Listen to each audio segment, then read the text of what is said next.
Welcome to this Spider-Man 94 bonus episode of Cyclops is Waiting for Me, an X-Men the Animated Series weekly recap podcast. I'm JC, and I didn't stutter through that intro too badly. And I'm Rod. I'm tired. Thanks, Rod. Bringing the energy. And we have our guest, Max. Max, tell everybody who you are and how they can find you and why they've already seen you probably. Hey everybody, my name is Max NoSleeves. I don't wear sleeves. I think you could probably notice me from my arms, I suppose, is the easiest way to... And also doing a mean cover of Billie Eilish's Bad Guy with potato chip. That's right, I did. That's one of my favorite videos I've ever done, actually. That'll be your legacy on your headstone. I mean, that was a tough one. You ever try to use chips as an instrument? I have not, and I have also not tried to eat that many chips. It's a lot of notes. I also have no musical talent, so I've not tried to do it with any instrument. Well, there's always time. There is. Cyclops is Waiting for Me is our weekly podcast series where we normally go back and watch every single episode of the original 1992 X-Men the Animated Series in their original intended script order, building up to the release of X-Men 97, which is possibly, supposedly, I don't know, there are rumors that it may or may not happen later this year. We'll find out. But since Spider-Man 94 is in the same continuity as X-Men 92, we wanted to make sure to do these two episodes and, do that with our favorite band of merry mutants. Some quick reminders, we're a recap show about a series that started now over 30 years ago. There will be spoilers. If you don't want it spoiled for you, pause the podcast, watch the episode and come back. We'll do our best to avoid mentioning anything about future episodes we haven't covered yet.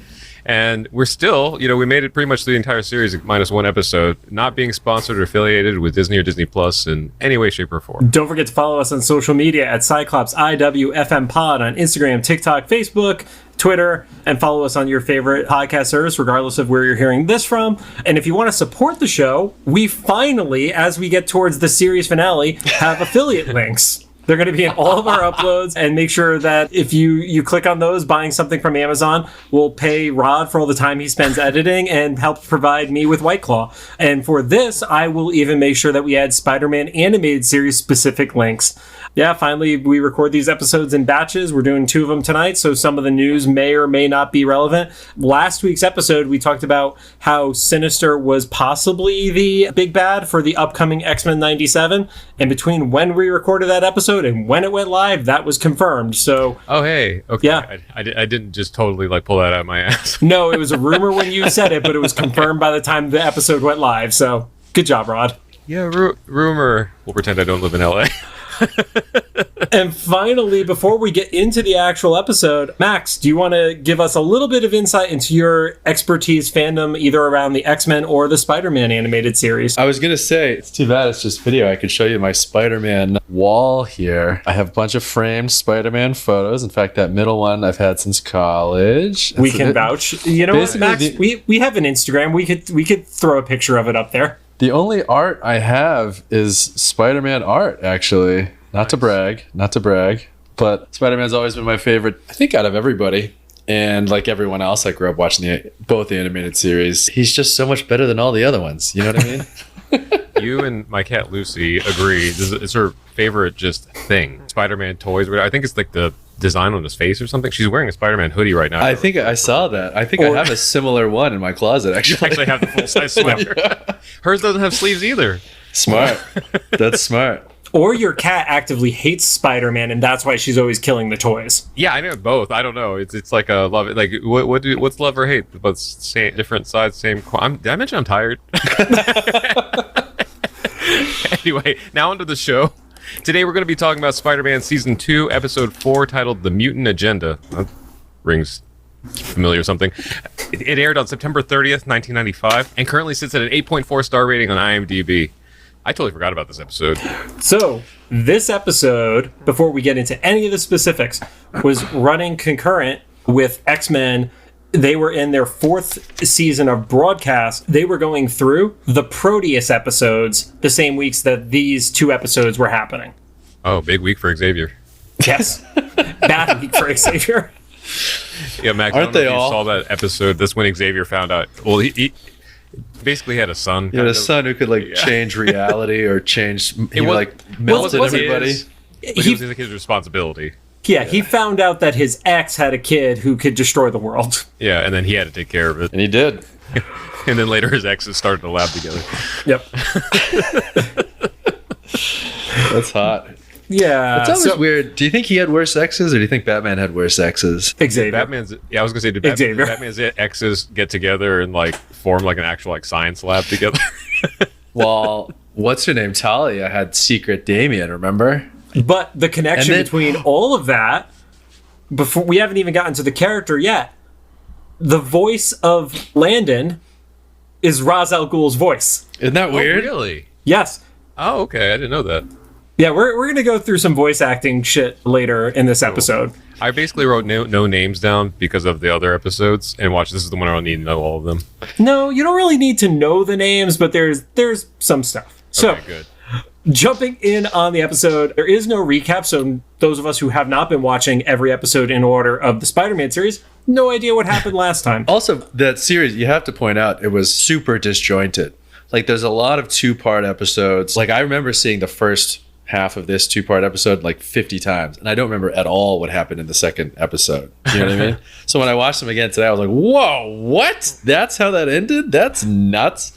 Like, Spider-Man the Animated Series was very disjointed. They kind of had like a season. Yeah, they always had a thing. season story. Like there was a prefix to this season. I didn't write it down because why would I do that when doing my research? But that was a thing, is they did have an overarching name for the season. Even although the last episode was like, he's fighting Hydro Man. It's like, who gives a shit about Hydro Man? Right? And it was a weird Hydro Man, and there's all these weird portals and different dimensions, and a lot of portals in Spider-Man the Animated Series, it was which I didn't like the original remember. Spider-Verse, right?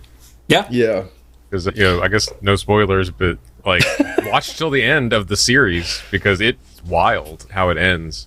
I mean, there's literally a Spider-Verse thing. There is a Secret Wars thing that all happens. So yeah, they go a little wacky with it. So. Yeah. But what did begin this episode, though, as with all the other episodes, was the theme song by The Edge from U2. I don't want to pin this on Ron in case he didn't say it, but I feel like either on video or when we were just getting drinks, Ron, who did the X-Men theme song, kind of like poked fun at how The Edge could write like such a cool theme song by saying all the dumbest words. Like, oh my God. All the lyrics are just Spider-Man, Spider-Blood, Spider-Man, radioactive Spider-Blood. Doesn't he say like Spider Glider at some point? Like, there's just lyrics that don't even make sense in this theme song. I thought he said Spider Blogger. I was like, whoa, ahead of his time. Okay. That's why Peter's carrying a camera all the time.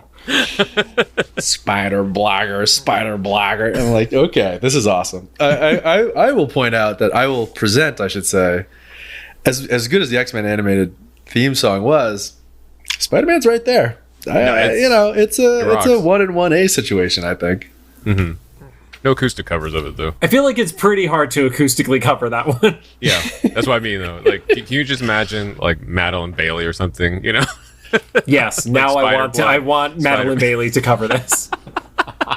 We're all showing our YouTube age by referencing Madeline right now. The sad acoustic cover. I'm down. I'd be with that. Oh. Yeah. So, episode kicks off with Peter already having a flashback where he's talking to Dr. Kurt Connors. You knew who that was, right, Rod? You knew that was Connors? I knew it was Lizard. I always forget his name. The I also Lizard. forgot. The Lizard. Sorry. I always forget how much Peter narrates himself in this show, too. Yeah. Well, that's Peter as a whole. Peter always narrated himself because he was always by himself. So. I was going to say, I would have made fun of it pre-quarantine, but now I was like, I kind of get it. Yeah, now I do it too.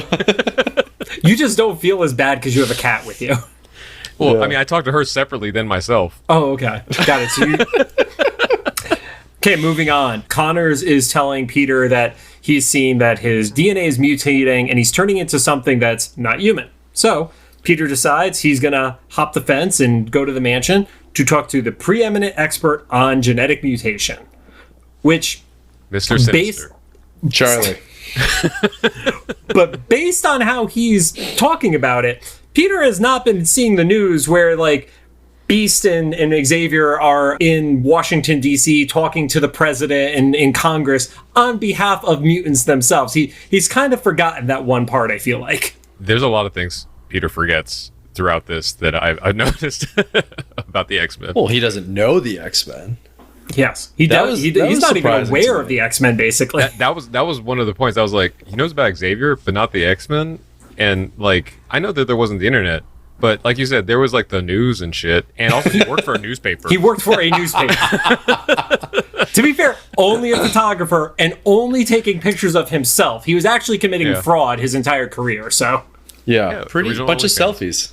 Yeah. He was just selling his selfies. It was just like If I had the option, I would totally do it. So he gets to the roof, his spider sense goes off, and then I feel like this happens twice in this episode where his spider sense goes off and he just stands there. He doesn't actually try to get out of the way of danger. Yeah, we'll assume this is an early Spider-Man. Yeah. He gets grabbed by this metal arm, and then it basically drops him down the chimney. It's the Santa catcher. it looked like a giant Dr. Octopus / that claw machine at the bowling alley. So that's basically what happened. He got claw machined. He got the best claw machine ever, though, because not only does it catch him, which no claw machine actually does, it envelops him in like... They have better security in the Spider-Man animated series than the X-Men animated series on their own mansion. I was going to say, where was that claw arm during Gene and Scott's second wedding? He was an usher. When everybody's just invading the mansion. Yeah. He was the ring bearer. So, drops down. The first reveal you get is Wolverine. Well, and then drops him down, and he's wearing a metal straitjacket. Yeah, the metal straitjacket from the amazing claw machine that covers his crotch. Thank God. Did you notice that? It wasn't. No. Just I did not notice that. Rod usually notices that. So it wasn't just a metal straitjacket. It went around his crotch, and I'm like, well, thank God. Was it like a Clockwork Orange kind of thing? Yeah, it was bizarre, and I'm like, I don't think we need this for the rest of the episode, but it worked out. It's a chastity belt. It's like, listen, you're going to be dropped into a mansion full of people, like fit people in spandex. You're a sub, so for sure. We have enough genetic stuff going on in here. How long into the recording? Not even 15 minutes, and you got there. Good job, Rod. So Wolverine is revealed, followed by the majority of the rest of the team. And Jubilee, super excited and knows that it's Spider-Man. But like we were saying, he has no idea who anybody in this basement is. That still floors me, though. It feels like he would know somebody. He's not a good reporter. He's just a photographer. But even just being in, like you said, like being on the news and like, Beast and I don't know. It's weird that he knows Xavier over those. I guess maybe he did research, but not good research. Yeah, but I mean, like he probably read like a paper that Xavier wrote or something, right? That's what we'll say. A scientific, that makes a lot more sense. That's solid. I'll go with that theory. We'll go with that. Also, the X-Men theme song. Yes. Really cool. Yeah. Follows them wherever they go. Yep. And then Rogue shows up and wants to fuck him. See? Chastity belt. That's why it's there. Like, she just went right into the hardcore flirting with him on it. Yeah, hard. Right in front of Gambit, too. Yeah. Yeah, Gambit got kind of cucked in these episodes. Not great. It was weird to me. It was clearly like a Spider-Man animation version of them all. Did you notice how they were like off a little bit, all of them? Everybody was slightly off model. And the colors were off. Like, yeah, Gambit's eyes were the wrong color. Gambit had white on his eyes, and then it was like purple or something. It didn't match up with his... And he also had blue on the side of his headpiece as opposed to the black. Like, they definitely... Why did they do that? I don't know. Different animation team. Yeah, probably just Spider-Man's team, which was still better than the 5th season X-Men. The printer was probably out of ink. That's probably what it was. Mm-hmm. Yeah. There were times where Cyclops was all blue instead of like yellow and blue and stuff. Yeah. Jean's color palette was changed. Yeah. She was more of the bold blue and yellow rather than the tan. Storm was wearing gloves the entire time instead of showing her actual hands. Rogue looked pretty good. She was just a little bit lighter. Yeah. I didn't hate it. I just thought it was kind of weird. And it definitely it took me out of, I'm like, oh, I get it. It's not the X-Men cartoon. Yeah. This is the Spider-Man cartoon.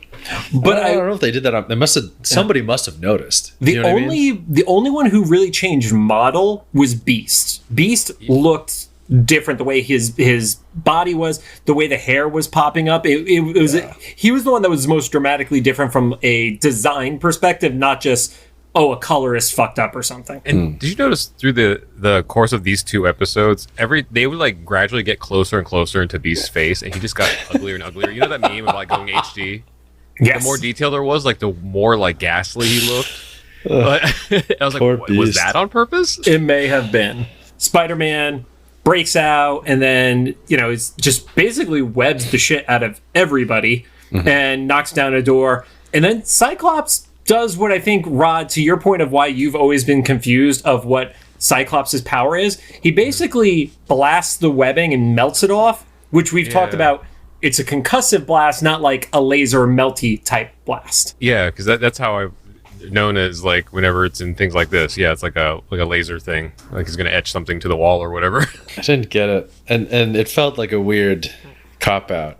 Like, he got him. Oh, just kidding, he didn't. Now there's a chase. Although it was kind of cool. I like the chase. Yeah, Beast whacks the alarm, and then his spider sense saves him from 2 doors trapping him. And he goes into where we've discussed this on previous episodes, Max. The layout of the X-Mansion is the most confusing thing ever. And in this one in particular, he just walks into a hallway that has 5 doors off of it. It looks like the hallway in the pyramid of Apocalypse, where it's just like, oh yeah, which direction you gonna go? Here's a bunch of options. Yeah, it felt very like, not Indiana Jones, but like National Treasury. You know what I mean? Yeah. Get the what's the Roman numeral number? Oh, we gotta go. Oh, we made it. Oh, thank God. But I'm like, they're all the same. None of it makes any sense. Super so weird. Spider-Man randomly just decides to go into one of the door, closes it behind him. He thinks he's outside, which he should be able to turn around and see there's not a building that he walked out of in there. Yeah, his spider sense is not doing great.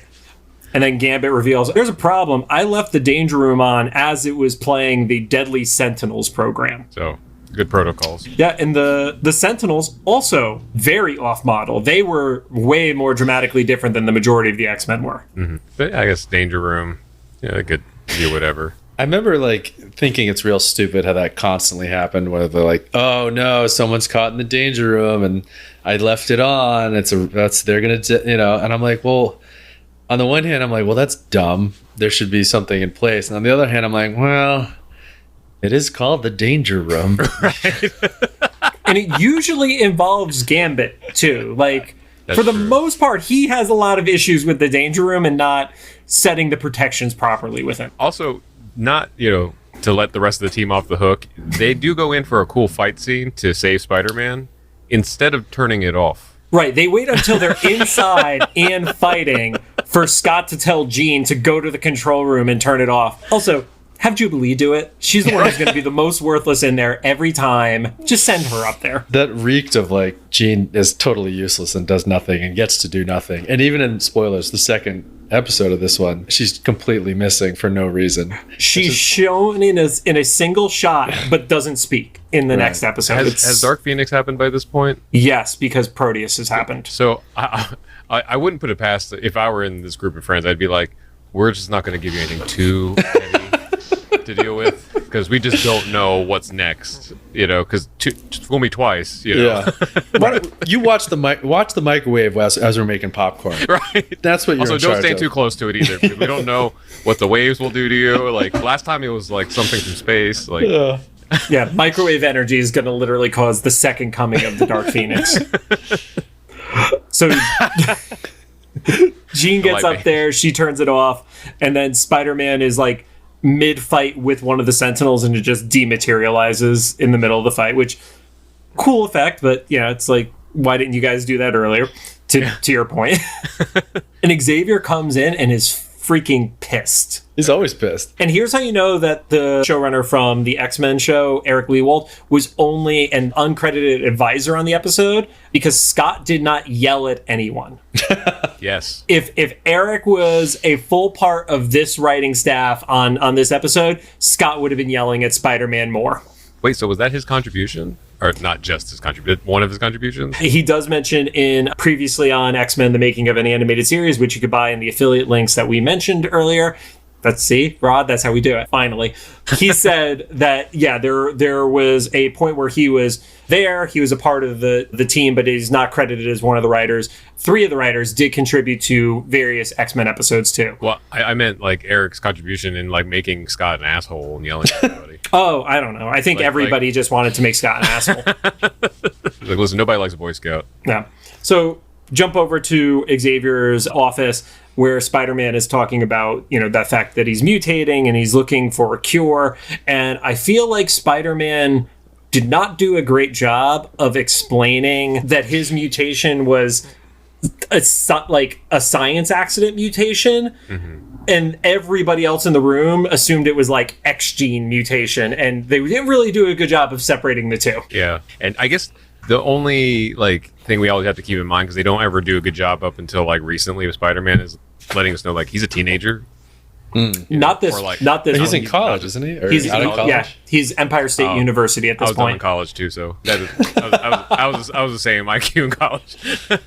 Flashback to we talk about 25-year-olds editing videos before this recording started.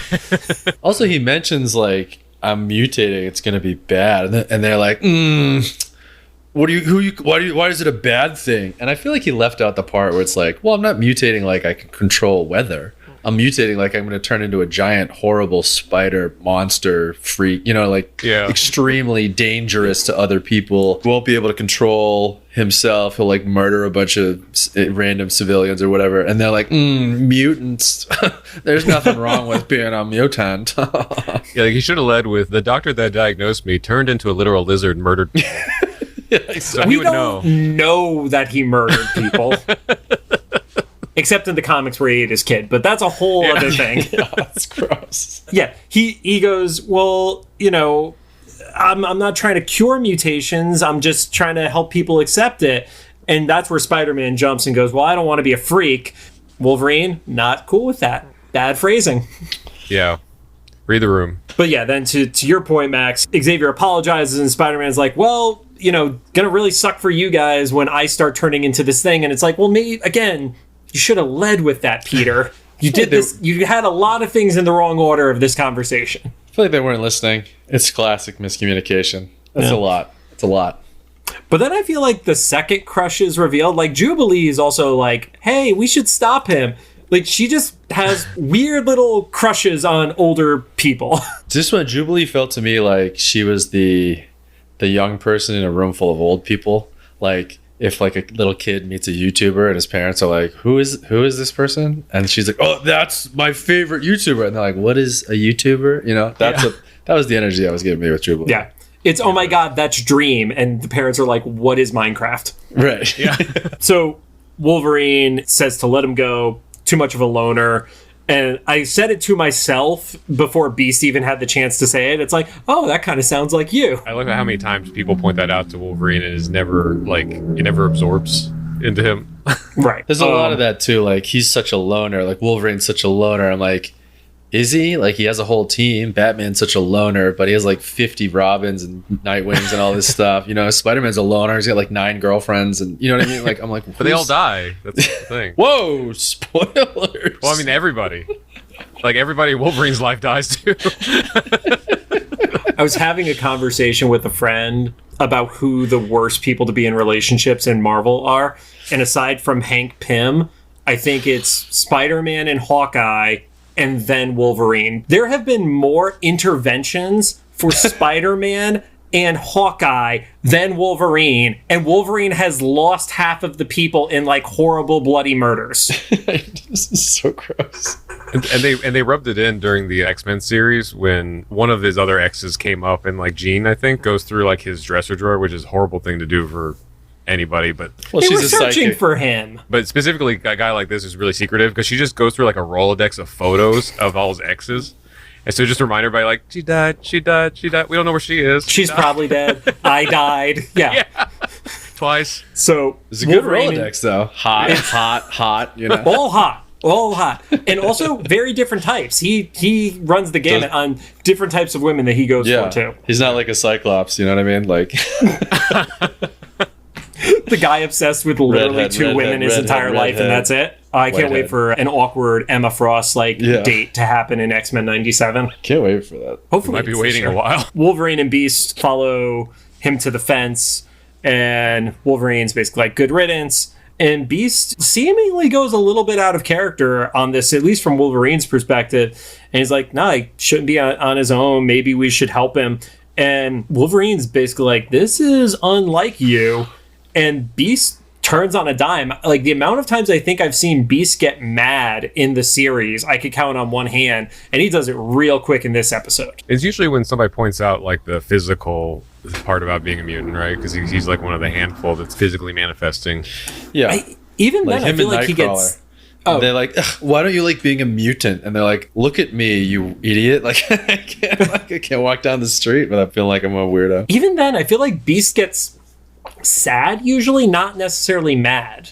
But here, he's pissed. He's like, what makes you think you know me so well then? Okay, Wolverine. Go fuck yourself, Logan. Yeah.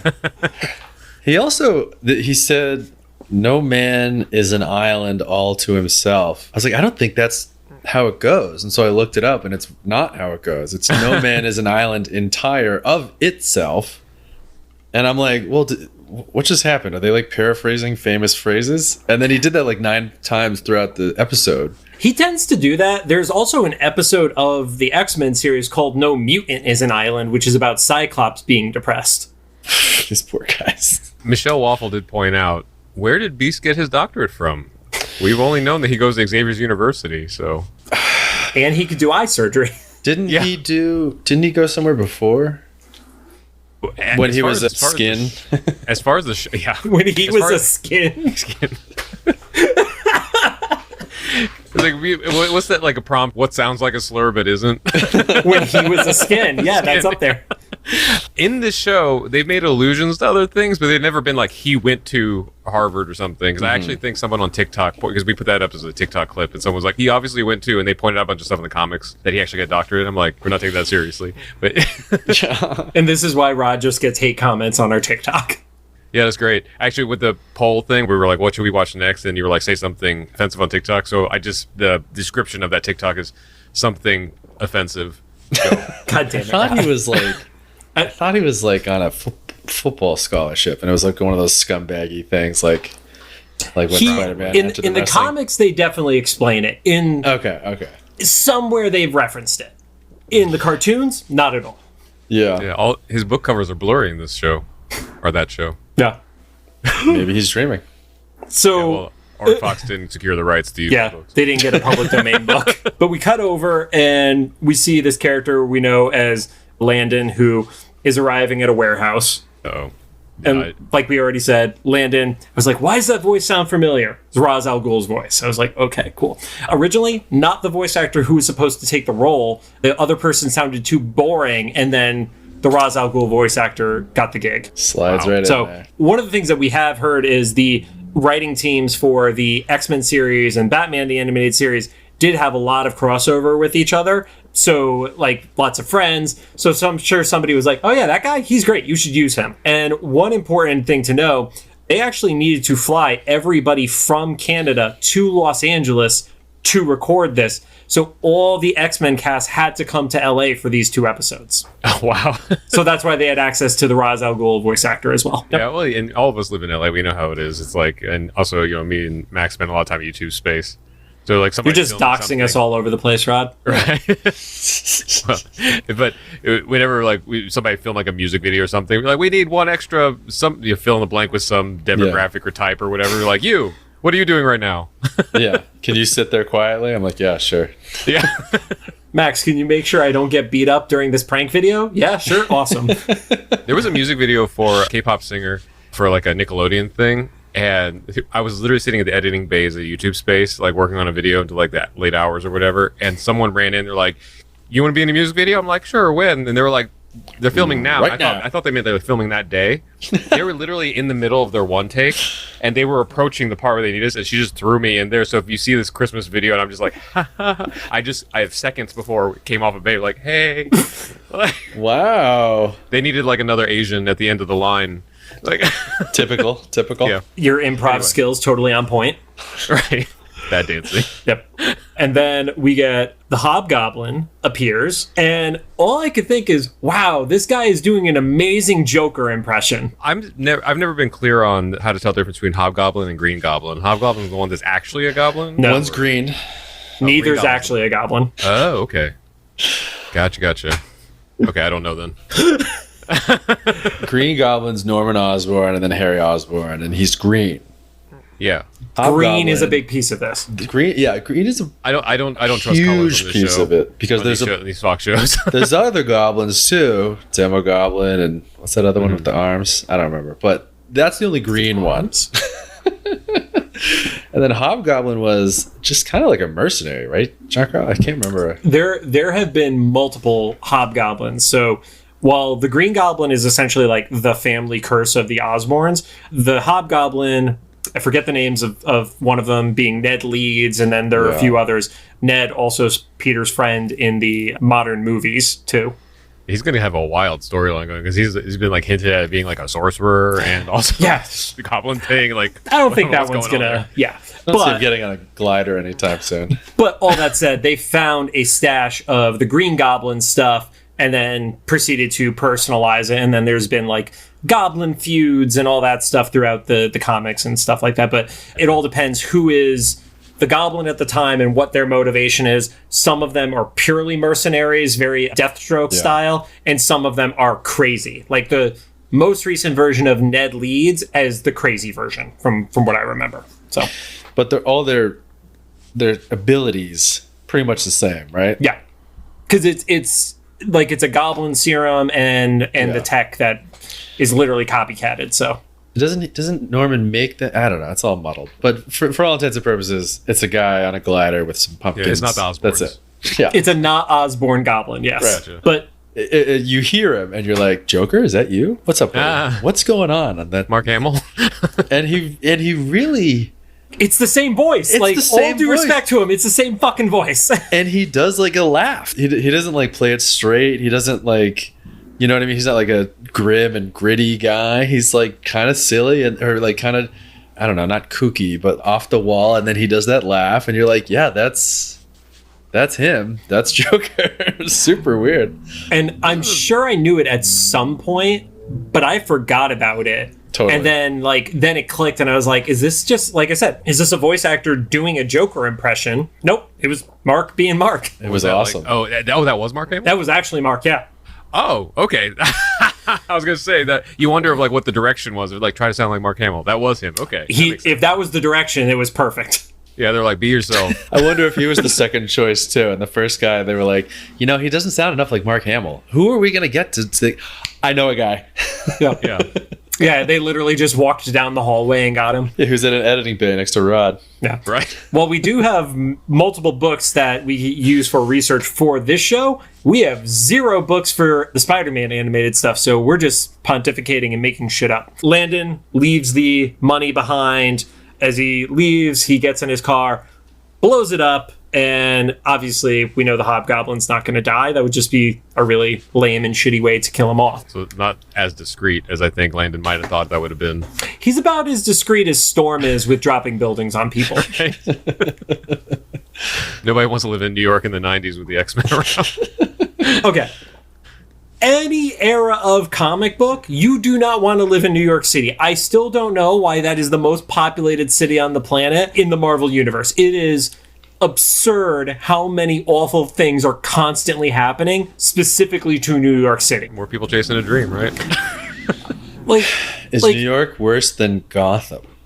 Yes. Or would you rather live in Metropolis or New York's DC Metropolis or Marvel New York? New York.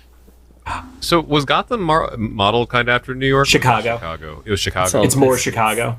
Yeah. Because of the industrialization or whatever. I can vouch for that because Gary, Indiana is scary as fuck, or it was when I was a kid. Because Gary's like the dark side of Chicago. As Landon's driving away, he gets a cell call from Kingpin, who questions if he's spying on him, and Kingpin straight up admits, yeah, of course I'm spying on you. Of course. Kind of like a Bane. Of course. You know what I mean? That happened a lot too, where like Kingpin had all these like secret cameras everywhere. And he would be like, "Let's get out of this plan. I don't like it anymore. Let's get messed up. I'm out of here." And it happened like 50 times, and I'm like, "Well, are you ever gonna have a plan that you're just gonna stick to, execute, or nope. are you just gonna keep voyeuristically just snooping on people?" So Landon's basically like, "Look, I'm getting the progress that you expect out of me. We don't know what the plan is." And then Kingpin's like, "All right, well, we'll see what this press conference has." And then you see a model of a super mutant that Kingpin is expecting Landon to be building for him and is essentially bankrolling it. Growing. Yes. Building. Growing. Making. Creating. Yeah. And then, Rod, did you remember who the guy in the floating wheelchair was? Smythe, right? But did you know who the character was? No. Well, I remember in the Spider-Man show, he was one of the villains, right? Yes. I can't remember like exactly what, because I did rewatch this show, but it was at least like 5 or 6 years ago, so I can't remember like which villain he was. This is always a favorite game with Rod, is asking, do you remember or do you know this character? Smythe. And then he identifies if it's from a show or from the MCU or a toy. Those are usually the ways. It was from this show. At first, though, I got him confused because he had a very similar model in the show as Eddie Brock from like when they just showed him Same haircut and stuff. But I don't remember like what supervillain he turned into. He became one of the Spider Slayers. Oh, okay, gotcha. That makes sense. Yeah. Thanks to Ra's al Ghul. A lot of crossover. That's what happens when James Gunn goes over to DC.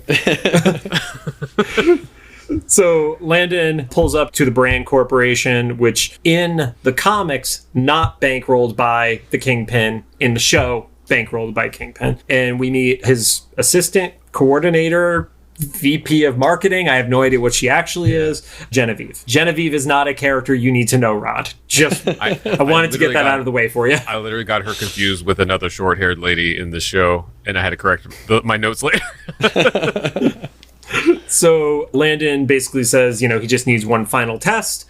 And then we jump over where Beast is catching up with Spider-Man, and there are a few bad X puns, and Spider-Man is just pretty pissed at Beast, basically. He's taking out the aggression he has left on the one remaining X-Man who's there. Also, he got followed. And then we find out 2 soldiers are spying. They've been out there specifically near the mansion to try to find a mutant straggler, I guess. Did you catch the name? Was that where the Lee Wald drop was? That was where the Lee Wald drop was. And that, I'm assuming that's a name drop for Eric and Julia, right? Specifically for Eric on this one, Eric, yeah. okay, cool. They keep having their little back and forth, and Peter says that he's worried that he is not human anymore. And that's where one of the most dramatic animation flubs happens in the episode, because Spider-Man is talking, and then it cuts over to Beast, and Beast's mouth is moving at an extreme close-up for no reason, as it's Peter's voice. Oh man, it was one of the rough ones. I am really tired because I did not notice that. It's fine. And then Beast gets ambushed. Oh yeah, because Spider-Man ran away. Yeah, Spider-Man bounces, and Beast is left and gets circled by Lee Wald and a bunch of the other guards. Also, one of the henchmen, Mark Hamill. Was it really? Yeah, really? He's just doing. They're like, it's the same thing. They're Just like, double duty. No, we need another. Hey, can you do a different voice? He's like, no, and they're like, okay, well, just do Mark Hamill again. Maybe he was at an editing bay that day over like Fox Studios or something. He's like, I'm working on my YouTube videos. And he's like, what's a YouTube video? I don't know. You want to be in the show? So Spider-Man, unaware of Beast being captured, goes and creepily stares outside of his not girlfriend Mary Jane's window. Or were they broken up at this point? I don't think they were together at this point, or they were broken up, but they were not a thing at that point. So yeah, remember that era when it was like romantic to hang outside the window of your significant other or crush? Just showing up in the middle of the night with a boombox over your head. Yeah, or not even doing that, just being there, then never knowing. Now you that was like a trope in those movies at the time. It was like, oh, Yeah, does that go like back to like John Hughes and shit like that? Like, is that where that started becoming a thing? Dawson's Creek was in there, and now you just watch him on Instagram Live. You're just sitting in the Instagram Live, just tapping the like over and over never and over know again. I'm here. They only have 3 viewers. Then goes into his house, walks by Aunt May. Obviously, he's not in costume when he's in the house. And then he goes by the picture of Uncle Ben, and he learns a life lesson while fishing. Now, was this the show's Great Responsibility speech? Or just like a derivative of it? I couldn't remember if he actually had one earlier. I feel like every Spider-Man had that verbatim speech. This is season 2, my man. We're not we're not waiting that long for that speech. Yeah. I want to say the first time where they didn't do that speech straight up from Uncle Ben was the Tom Holland Spider-Man. Yeah, every other one that has existed before it. It was still the speech. Yeah. I guarantee you the Japanese Spider-Man who had the robot mech had that speech. She was like a schoolgirl, right? No, I'm talking about the live action one where he had a mech. The guy who would be her father in Spider-Verse, that was a live action show. Oh, I didn't know that. It was weird. It was really weird. It was like total like Super Sentai style shit too. It was like out there. Oh, is that the one that started the Power Rangers? I'm thinking something. It looked just like It was the same Ultraman filming of it, or yeah. Power Rangers or any of those. Because there was a thing where like Marvel licensed Spider-Man out to some that one. studio in Japan, and then it became footage that became like eventually that like spawned off like the footage that come back to America as Power Rangers or whatever. So it was probably somewhere in that circle. There was somewhere within that same like Yeah. 6 warehouses that shot those shows. Yeah. I like that you think there was 6. Dude, they put out a Same lot editing of content that was very similar to that. Let's be honest. Same One editing warehouse, base. 6 addresses. Yeah, no. There's just a curtain between each of the sets. They just keep sharing the monster closets with Yeah. people. But that life lesson, he gets to the Brooklyn Bridge and he decides that he's not going to give up. Then he just needed to remember Uncle Ben. So good thing he walked by that photograph. This was like a non-comedy version of like, we're definitely not going to do that. Hard cut. We're doing it. You know, like it was like the dramatic version of that. Like, I'm totally giving up. I'm not going to give up, Uncle Ben. Just kidding. We've solved this in about 20 minutes for him to have a 3-minute memory. Yeah. Jumps over. It's the next morning. They're flying in the Blackbird, and we get the thank God they never put it in the X-Men animated series 3D. Like, holy shit. I get at the time everything amazed us. Looking back, it's so bad. So Yeah, crappy. and that was a staple of the Spider-Man show specifically, right? When he was like swinging through the buildings and Yeah. stuff. It happened a lot. Yeah, I think we got 2 or 3 instances between these 2 episodes where it happened, but it was rough. And John, I know you and I have talked about this, but like, you know, we kind of talk about AI right now where everybody's like, it's so realistic and stuff. I was like, remember what we said about PS1 graphics? Like, it's like, give it 10 years and we're going to look back and like, you'll be able to see it, you know? Like, The Spider-Man game for PlayStation, the first one, he just had fists. Yep.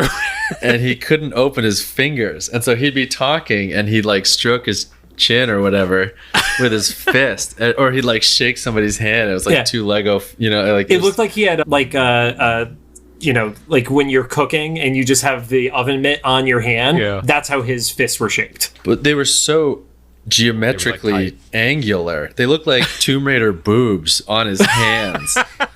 It was like so freaky. They're just pointed. They were pointed, and that was his knuckles. And you're like, this is what? And then and I feel like they could have like wrote it a little better, but sometimes he'd like wave, and he'd wave like a knuckly trapezoid thing at you, and you're like, I don't like this game. I don't want to play this anymore. Which is amazing because the second Spider-Man for PlayStation 2 is considered one of the best superhero games of that entire decade. I know. First one was garbage It was so bad. because he also would like fly through the sky and just he would be above every single skyscraper. Building, yeah. And if he fell down, he would just die. Like you couldn't drop, which made no sense because it's the only spot where he actually would have had shit to web onto. No. Yeah. You can stick on the clouds, but not the building. Nope. Yeah, it was wild. Ask me how many games I had. All of them. So Wolverine buzzes the Blackbird, says, "Hey, have you guys seen Beast? He's missing. He didn't sleep in his bed," which I think we learned something about Wolverine. the X-Men I was waiting for him to say issues. our bed. They have issues with boundaries in the mansion, I feel like. It's a big frat house. I mean, Yeah. Also, I feel like if there was ever somebody who would immediately make the bed first thing in the morning, even if they woke up at 5 a.m., it would be Beast. So that Also- meant Wolverine was like checking repeatedly throughout the night, right? it's a weird thing to say he didn't sleep in his bed last night. He's like, he's not in his room. He's not in the lab. He's not, I can't find him anywhere. Not like, I watched his bed last night. He's just getting revenge for all the times people like rifle through his stuff. He just went over and he felt the pillow and he's like, this isn't warm enough.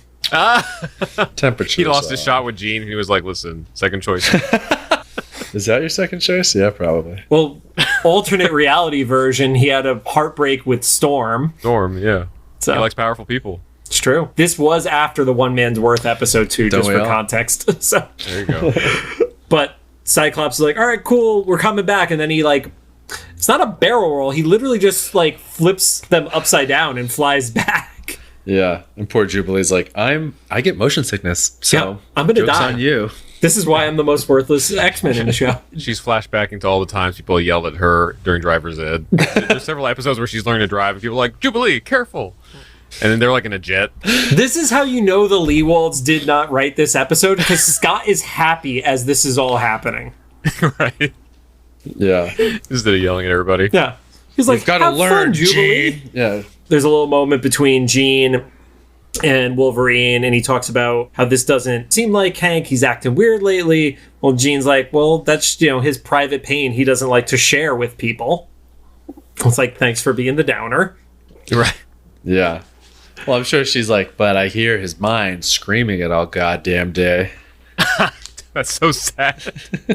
I mean, especially after she got the power boost from the Phoenix. Yeah. She just hears the depression of the entire mansion at once.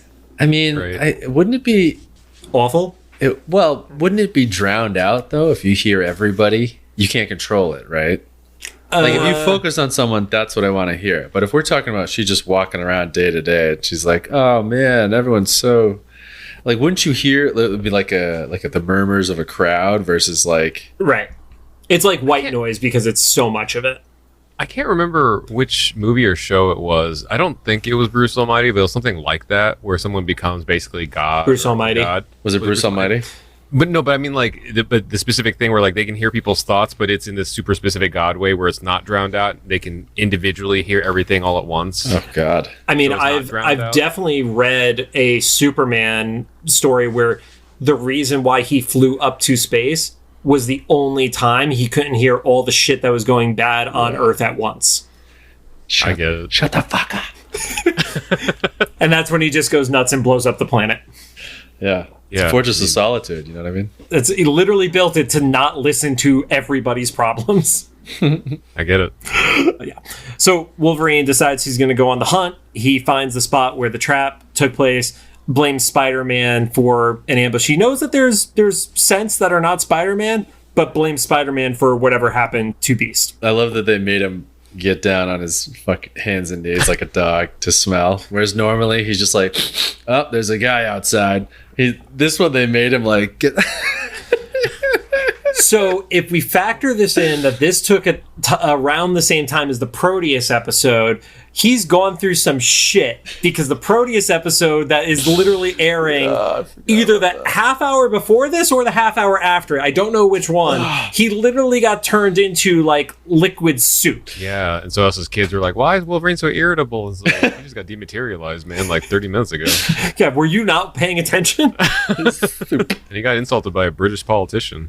Scottish in particular. Scottish, Yep. yeah. UK. Go to the press conference where Peter shows up and he meets Cecily, who I had no idea who that was.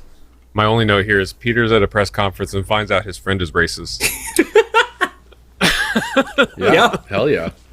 I think that's all that came out of that conversation. Yeah, that's pretty much what it was. He's shocked that she's racist. That's what came out of it. And then she leaves, and then we never hear from her again. Nope. I thought she was the assistant. I saw her. I was like, no, that wasn't the same No, girl. Okay. that was Genevieve. Genevieve has her own set of issues, but no, this person was just like looking for the Friends of Humanity recruitment center. Right. Well, it's also an anti-racist. And that's funny. You know, people ask me why I like comics. I'm like, well, I'm well adjusted. I'm not a racist. I'm not a sexist because I read comics. Why? Are you a racist? Are you a sexist? Yeah, I always love comics are too woke right now. And it's like, there were covers of Captain America punching Hitler. Like, we've always not liked the fascists. That's been a thing for a while now. If anybody listening wants to watch a great video about that, our mutual friend Scott at NerdSync did a video about comics being political, and I think that's the thumbnail. Is like That is the Captain thumbnail. America in like the 50s or 60s. Like, oh, that's right, because you were doing integrations from the time. He's like, and I remember you saying like, hey Scott, how about for like the first video after we sign you to not be like Hitler on the thumbnail? He's like, we have to do the next video then. We'll see. Yeah, this creator's family friendly. By the way, first integration, Hitler on the thumbnail. But at least it's anti-Hitler, so that's what counts. Yeah. So, press conference starts up. We see very bad 3D DNA talking about imperfections within it. And then they call it, in this show, mutancy. I don't think they ever referred to it as mutancy in the X-Men animated series, though. if they do, I don't Mutancy? Is that remember. what they said? That's what they said multiple times, was curing like mutancy. Is like a mutant agency? Is that what it's supposed to be? Like being contagion to being a mutant. I don't know, but that's what they call it, was mutancy. Talks about how they have a supercomputer that's going to help them identify the genes, and then before he gets to probably his, red hat wearing perspective on it, spider sense goes off and the Hobgoblin arrives. Again, too slow.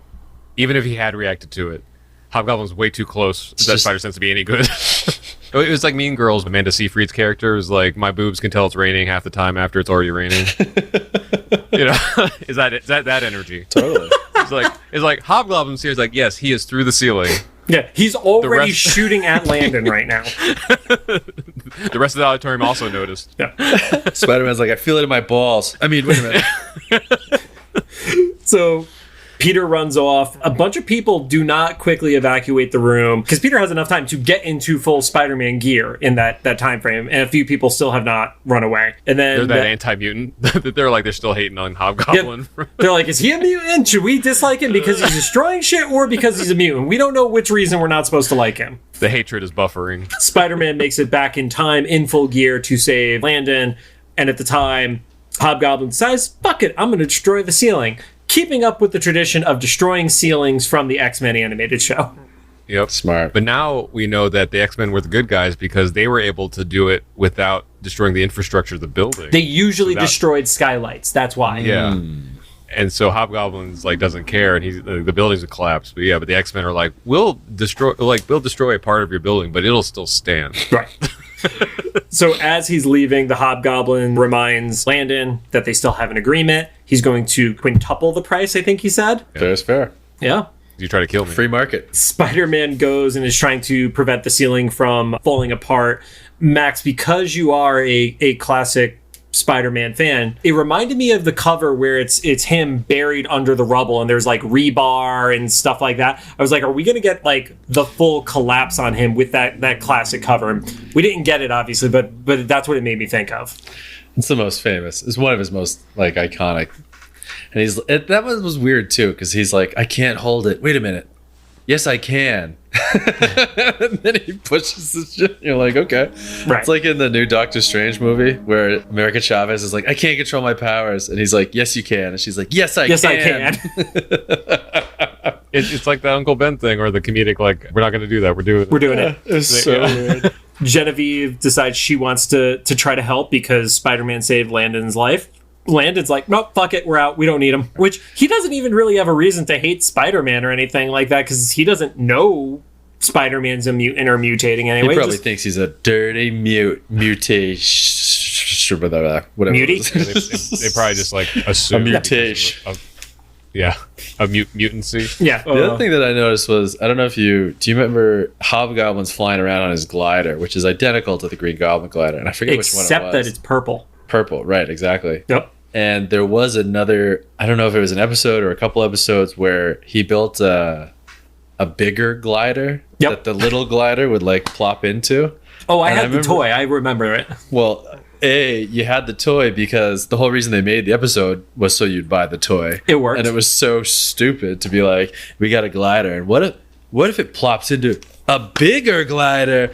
And then I think at some other, down the line, remember Alistair Smythe, who you were talking about earlier, Spider Slayer? Yep. He made a little Spider Slayer, and then it popped into a bigger Spider Slayer, which popped onto a bigger Spider Slayer, and it was a triple Spider Slayer.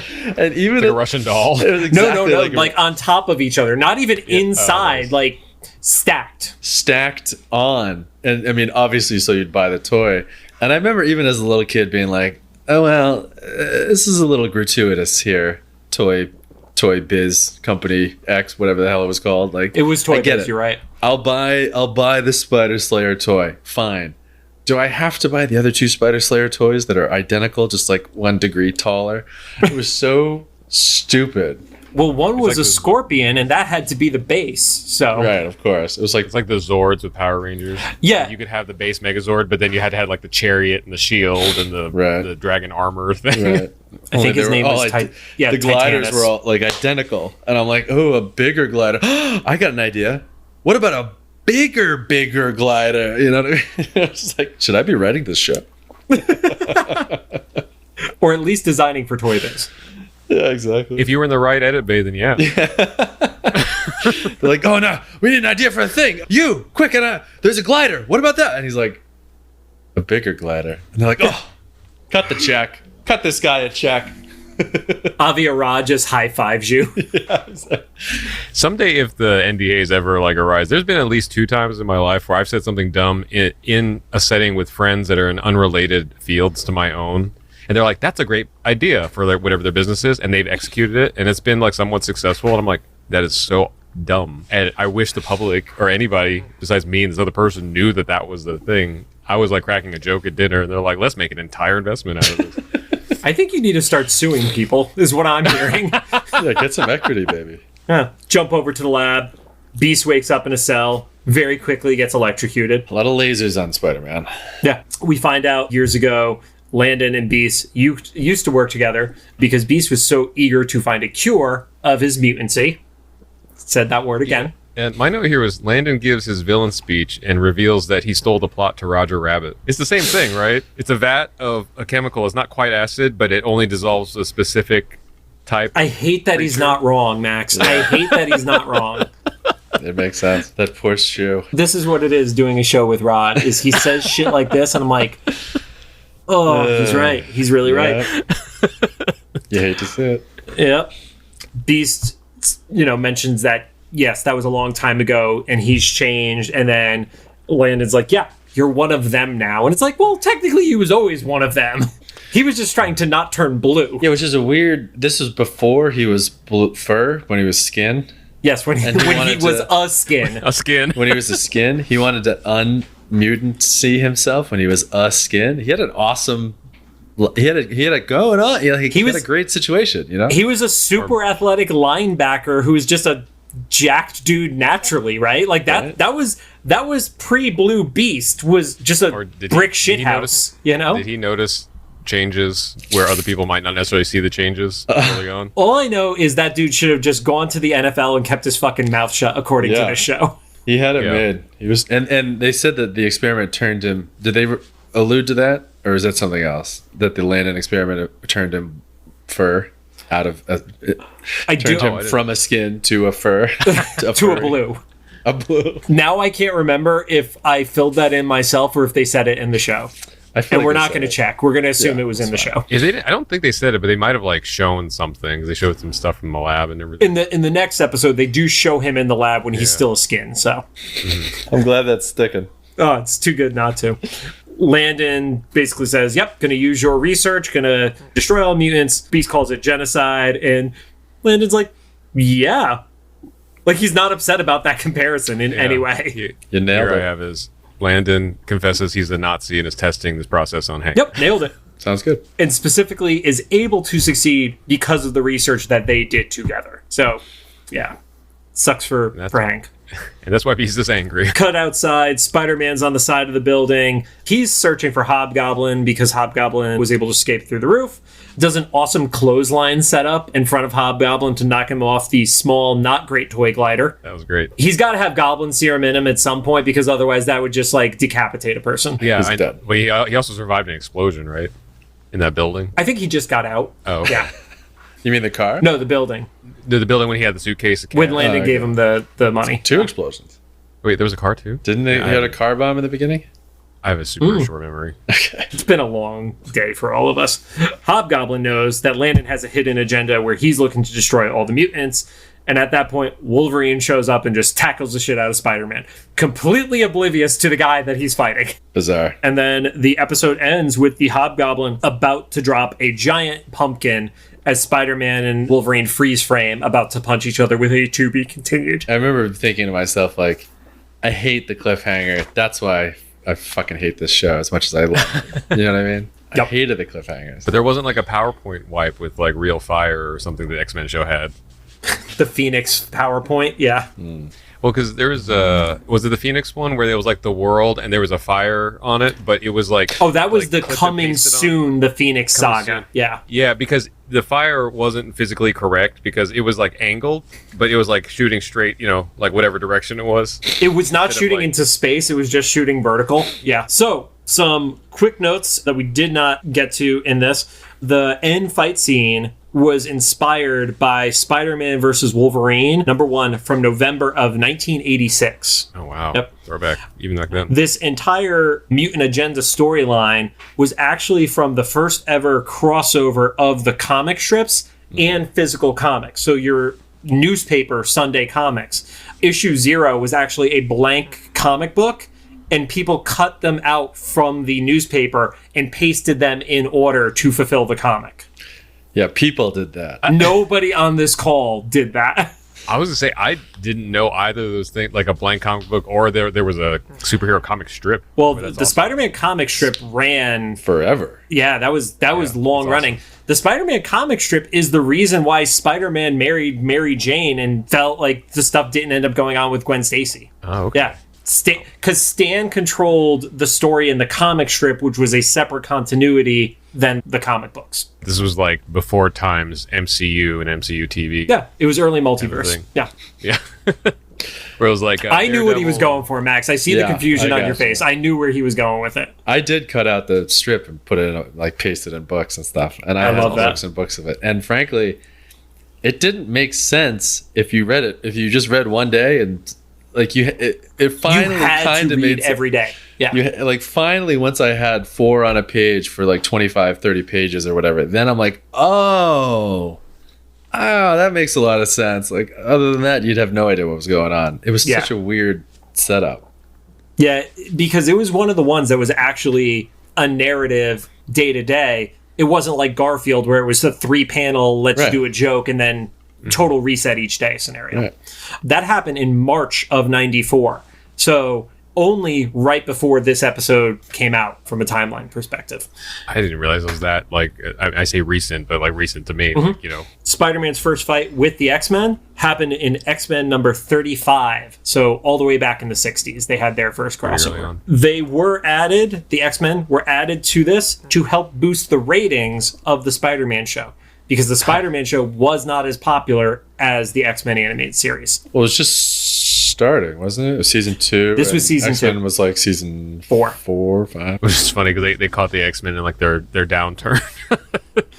It was right before it got really weird. Yeah. That's their move. Yeah. So that's everything I have for this episode. We still have to record one more episode onto it. Guys, any thoughts before we wrap this one and people will get to hear the next episode next week? I still like the alternate animation on this, like better than the alternate animation on the actual X-Men show. Yes. The X-Men characters. And it was like, it kind of, watching this, I just watched this today and it kind of showed me like, oh, it wasn't that the different characters bothered me on X-Men. It was that it really was not as good and they're different. Like, this was different. And it was like, you know, it took a little adjusting, but it was like still like not unpleasant to watch. Shy of the early 3D, yes. The early 3D was painful. But I still don't think it was as bad as the like the long shot episode of X-Men the Animated Series. With the fucking werewolves that, God, they were just so bad. I remember thinking like everybody has a perfect suit. Everybody looks perfect. They were clean too. Coloring might be a little wonky here and there, but everybody's outfit was like, that's the A+ platinum level, whatever. Like the Spider-Man was perfect, the Wolverine was perfect, all the X-Men. I remember like, that's why Beast was jacked up, because Beast, his suit didn't change. It was literally just the briefs and his hair went wild. Yeah, and he looked great. That was awesome. I thought everybody looked, that's the peak of how everybody looked in my mind. All right. Max, remind people how to find you. At Max NoSleeves on pretty much everything. And if not there, I'm probably hanging out at your corner bar. So will I. Thank you guys for joining us. If you have any thoughts, make sure to drop them into the comments for either the YouTube upload, the official Instagram, or the TikTok, where Rod will say things that may or may not make sense. If you like what you heard, we appreciate a rating on the podcast app of your choosing. Find us on Apple Podcasts, iHeartRadio, Amazon Music, Spotify, Google Podcasts, and technically, I think CastBox still, we get one person who listens to every episode. So. Oh, hi, CastBox person. Get their name. Right, leave it in the comments somewhere. If you're the CastBox person, let us know. Yeah.